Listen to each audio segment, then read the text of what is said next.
Bonjour à toutes et à tous, shalom shalom. Je me disais que ça serait sympa de vous faire une petite vidéo sur Shavuot, à l'approche de Shavuot.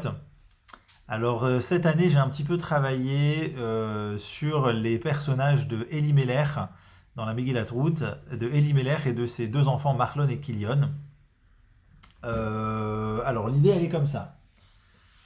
À, à Shavuot, donc c'est la fête du don de la Torah, et on lit à Shavuot la Megillat Ruth. À Pessah, à la synagogue, à la choule, on lit Shir HaShirim, à Shavuot, Ruth, à Tisha B'Av, Echa, et à Sukkot, Kohelet. Donc à Shavuot, on lit Ruth, eh bien parce que c'est la fête du don de la Torah, et quoi de plus adéquat pour la fête du don de la Torah que de parler d'une personne assez exceptionnelle qui a une histoire exceptionnelle et un cadre exceptionnel et qui choisit cette Torah. Puisque je le rappelle, la Torah c'est quelque chose de libre, chacun, celui qui veut, il vient et il prend. C'est en libre service. Voilà. Alors il y a toujours ces personnages là qui me... En fait, quand on plante le décor dans Route, on commence à parler d'Elimer. Alors, sans plus attendre, je vais vous lire en fait les psukim et on va essayer de voir ce qu'on va trouver. Donc, Vayehi bimei shvat hashoftim, donc c'est le début de Route. Donc, il s'est trouvé au temps des Shoftim, donc c'était un temps où il n'y avait pas encore de royauté en Israël, puisque il y a plusieurs centaines d'années, entre 400 et 500 ans, entre l'entrée en Israël et le premier Beth Amikdash par Shlomo Ameler. Donc à l'époque de ces Shoftim-là, Vayirav Baaret, donc en Israël il y a eu une famine. Vayeler Ish mi Bet Lechem Yehuda, la gourbis des Moav, ou Veishto ou Shnebanav. Et donc il y a un homme qui est parti, donc un homme assez influent, on ramène qu'il était très riche. Il est parti de Bethléem Yehuda pour aller habiter dans les champs de Moab, lui, sa femme et ses deux enfants. Donc on dit comme ça, Pasuk Bet Veshem Aish Elimelech, Veshem Ishto Naomi, Veshem Shnebanav, Machlon Vekilion, Ephraim, Mi Bethléem Yehuda, Avuz des Moab Vayusha. Donc l'homme, il s'appelait Elimelech, sa femme s'appelait Naomi, et ses deux enfants s'appelaient Machlon et Kilion. Alors, l'homme, il s'appelait Elimelech. Alors, Elimelech, euh, je vais essayer de ne pas dire de gros mots, mais pour ne pas dire de gros mots, on va juste dire que on le dépeint, en tout cas dans les Mefarshim, comme étant une grosse daube. Je dis pas de gros mots, hein, mais c'est quand même une belle daube, ce monsieur. Donc on parle d'un riche, donc essayez de vous imaginer un type riche. En fait, on en connaît tous, on en connaît tous des gens comme ça. Mais bien entendu, toute coïncidence avec une personne connue ne serait que fortuite. Mais voilà, donc il a plein d'argent, c'est la famine, il se casse pour ne pas, c'est mentionné comme ça, pour ne pas donner de la tzedaka et aider les pauvres, alors que c'est le moment où Hachem il envoie de l'argent à quelqu'un. Mais il faut juste pas être débile.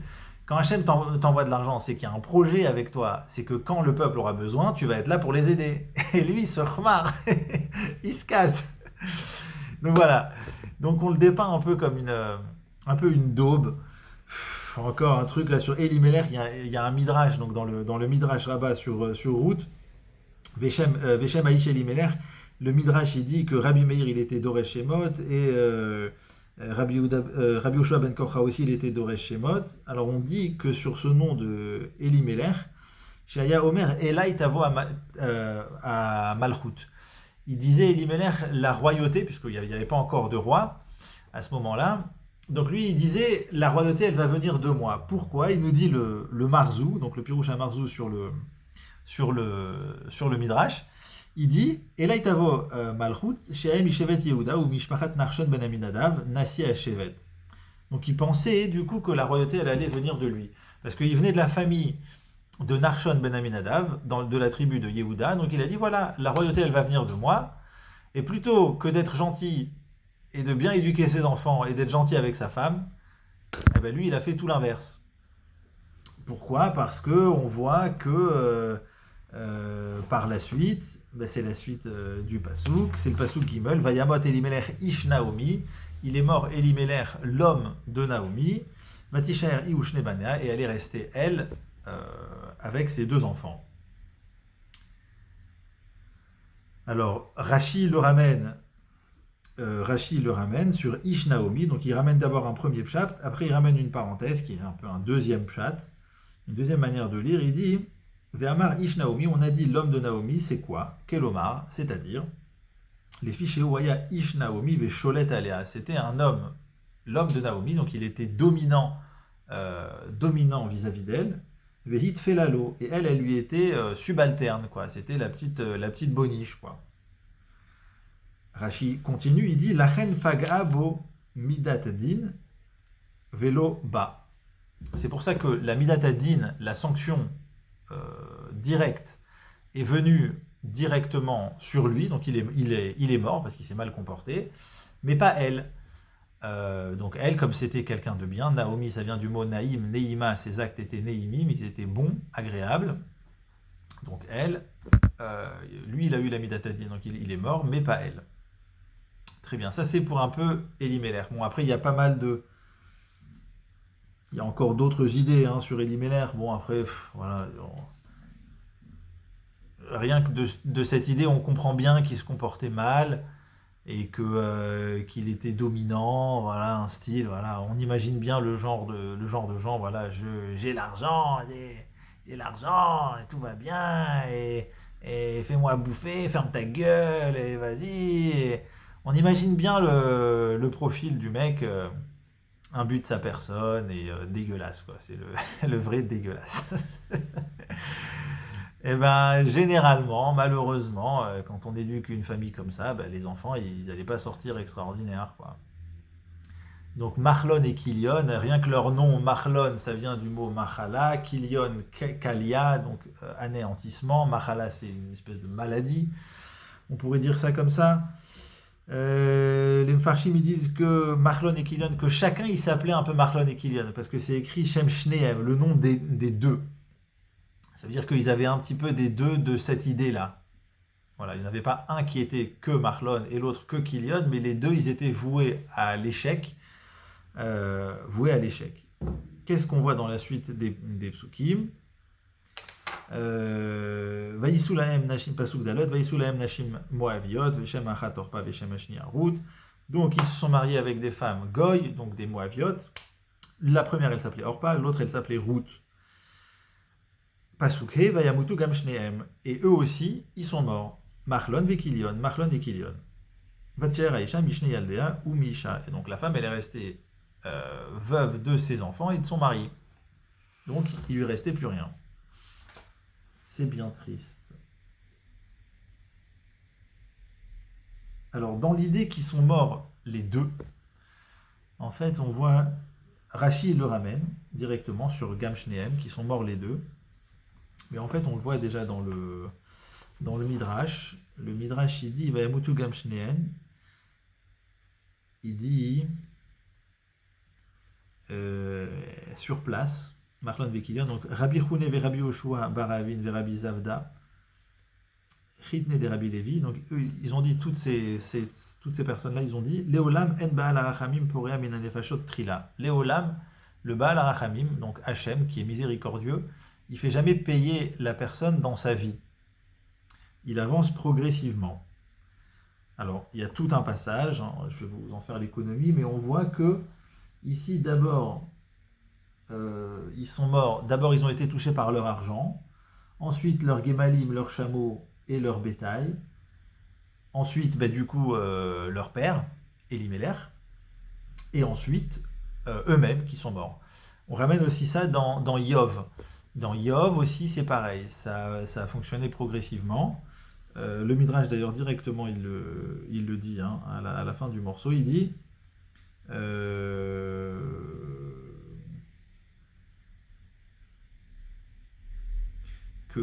avec Yov, c'était exactement pareil. Que d'abord, il a été frappé avec ses animaux. Ensuite, son argent, ses animaux, et ensuite lui-même sur son corps. Ensuite, pardon, ses enfants de Yov, et ensuite lui-même sur son corps. Donc, il y a toujours une progression. D'accord. Et là, sur Machlon et Kilion, le Midrash il ramène que d'abord il y a eu leur Metou Souséem, Chamoréem, Gemaléem. Donc d'abord leurs sous, leurs chevaux, ensuite leurs Chamorim, leurs ânes, et ensuite euh, leurs Gemalim, donc leurs chameaux. Ve'acharkar ve'amot Elimelech. Et après, on voit que Elimelech est mort, et après eux-mêmes. Ça, c'est pour un petit peu les personnages de Elimelech et les personnages de Machlon et Kilion. Ok. Très bien. Alors, c'est toujours cette question qui revient chaque année sur le don de la Torah, la question de la conversion, le- la croissance de la conversion de nos jours. Euh, et puis, ce que généralement, voilà, vous savez, il y a ce fameux Tosfot là dans Kiddushin sur Kashin Gerim l'Israël Kesapahat, qui ramène voilà, les guérims, les convertis, c'est compliqué, c'est difficile à gérer pour les Israël comme la saparat, qui est la lèpre la plus dure. Et un des avis pourquoi c'est compliqué, c'est que, tu sais, voilà, ils étaient goy, et ils arrivent avec leurs actes, leur manière de fonctionner à la goy, etc. Alors ok, c'est une chose, mais bon, on voit bien que dans l'histoire de Ruth, alors c'est vrai, hein, dans cette histoire, il y a Ruth et Orpa, il y en a une sur deux, quoi. Il y en a une, elle est extraordinaire, très bien, très bien. Orpa, elle va pas suivre et elle va même très mal tourner, puisque le Midrash il ramène que voilà, elle aurait pas pu aller plus loin dans le manque de respect vis-à-vis d'elle-même et le manque de dignité vis-à-vis de sa personne que suite à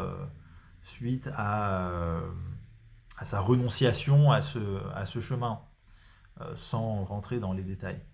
Mais ça, c'est pour la démarche de la conversion. Donc on voit bien que ça marche pas à tous les coups, pas du tout même.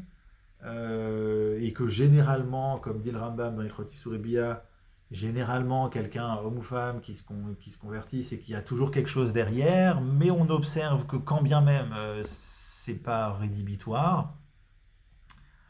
Et en fait, j'observe encore autre chose, c'est que je me rends compte qu'au lieu de leur passer notre vie à leur casser du sucre sur le dos, et très souvent c'est vrai, hein, il y a des problèmes, il y a des gens bizarres, il y a des cassures, voilà, on n'a pas forcément envie de devenir leur meilleur pote, etc. Ça c'est certain qu'il y a certains profils qui font très peur, ça c'est sûr. Mais regardez, quand on nous en parle dans Route, finalement on dépeint une pauvre famille juive, quoi. Ça veut dire très riche peut-être, mais des pauvres gens, quoi. C'est-à-dire une pauvre femme soumise, un homme Elimelech qui est un sale type, une daube. Les gosses, ils se mettent avec des goyotes, personne ne sait ce qui va en sortir. Finalement, c'est vrai qu'il va sortir quelque chose, mais pas de cette famille, quoi. Ça veut dire, à peu de choses près, on est entre la grande lumière et la grande débilité. Et en fait, ce que moi j'apprends, en tout cas ce que je me dis aujourd'hui sur cette chose-là, c'est que plutôt que de casser du sucre, regardons-nous nous-mêmes, puisque c'est le propre du guerre, hein, il vient nous mettre un miroir devant nous. Regardons-nous nous-mêmes un coup dans un miroir et observons. On voit que là, le juif qui se met avec elle, c'est pas des gens. Alors, j'ai pas vraiment trouvé qu'est-ce qu'on leur reproche à Marlon et Kilian. S'il y a des gens qui ont des idées, je veux bien entendre. J'ai pas vu vraiment quelque chose qu'on leur reprochait. Bon, ça- on n'a pas forcément précisé ça, mais on voit un peu le cadre de la famille. On voit que c'est des gens qui tournent pas rond, quoi. Et la vérité, c'est que on observe que c'est une réalité finalement dans notre communauté. Ça veut dire, on voit qu'il y a une fille juive, une fille goy qui veut se convertir, eh ben, on observe le garçon qui est avec et on se rend compte que c'est généralement pas des lumières.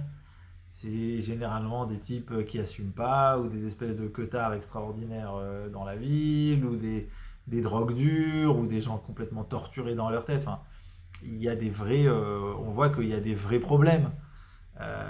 C'est rare que un Talmid Racham, voilà, c'est arrivé, mais bon, ça relève à Yoshua bin Nun avec Rachavazona, quoi. Ça veut dire c'est des cas extrêmes.